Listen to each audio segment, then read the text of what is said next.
Hi, I'm Kevin Eikenberry, and I'm here to help you reach your potential as a leader and a human being. Welcome to Remarkable TV. Today we're talking about bad habits. Are you ready? Well, let's get started. People have lots of feelings about habits. Habits are a great thing in our lives, and yet many of the things that make habits great, making things automatic, like how we brush our teeth and comb our hair and a lot of other things, are great. We don't really think about those things because they're automatic. And so oftentimes when people consciously think about habits, they think about bad habits. So a lot of our conscious thoughts about habits aren't necessarily positive, which got me thinking about this question. What is a bad habit? And that's what we're going to talk about today. I think there are three things that constitute and make something a bad habit. Let's talk about them right now. First, an obstacle. A bad habit is an obstacle. It's something that we're doing, consciously or not, that is in the way of us reaching our goal. In other words, if I keep doing this habit, it's keeping me. It's an obstacle to me reaching my goal, reaching my desired outcome, reaching my desired future, however you want to look at that. It's an obstacle. A bad habit is a diversion. It's a diversion. It's something that keeps us from moving that direction of our desired future because we're doing something else instead. Playing a video game, perhaps, might be an example, although that's probably some judgment on my part. But it could be anything that we do. We might like it. It might be fun, and it might be something that we're spending more time on than we need to because it's keeping us from doing something else that we say we want or that we really do want. It's a diversion. It gets in our way because it diverts us, diverts our focus or our attention. Number three, an opposing force.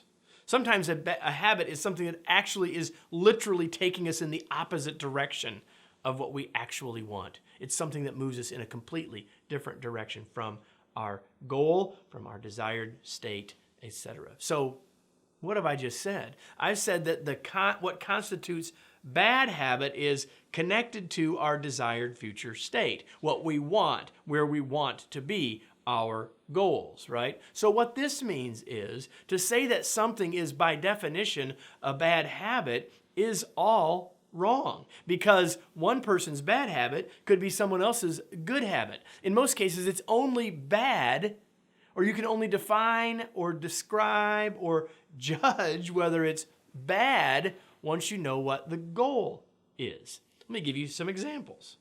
Right? Some people would say, well, eating a lot is a bad habit. It's a bad habit if you have a goal of weighing less or maintaining your weight. But if you're a person who the doctor said, man, you need to gain some lbs, you need to weigh more, or you're an athlete trying to bulk up, then eating a lot might not be a bad habit. It would be a good habit. Most people would say, well, reading is a good habit.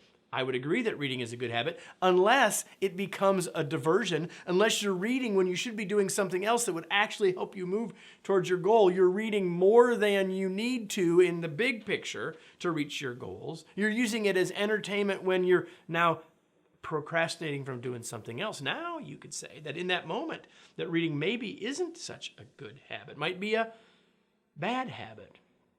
And I would say the same with exercise. Most would say exercise is a great thing, but if we're doing it, we're exercising instead of doing something else, putting something else off, probably. Now, in that moment, is that a good or bad habit? Probably a bad one. Those are just three examples. I think it's important for us to think about our habits more. I believe that for us to reach our potential, we have to think not just about what skills we want to build, but the habits that we need to create to support the building of those skills. And so spending a minute thinking about good versus bad habits hopefully was helpful for you. Let me summarize with today's tweet. Classify your habits based on your goals. It is a bad habit if it keeps you from moving towards your desired future. One of the good habits that I created a little over a year ago was creating what we call internally the daily email. Actually, the daily email only comes out 4 days a week, Tuesday through Friday. It's a short email. It's between 200 and 350 words. I write it to people. I write it to people who care about their development, who care about wanting some inspiration and perhaps a laugh and new perspective on Tuesdays through Fridays. We call it the Daily Email. It'll show up for you if you ask for it. And all the information for doing that is right here. I hope you'll do that. And I also hope you'll be back next week for another episode of Remarkable TV.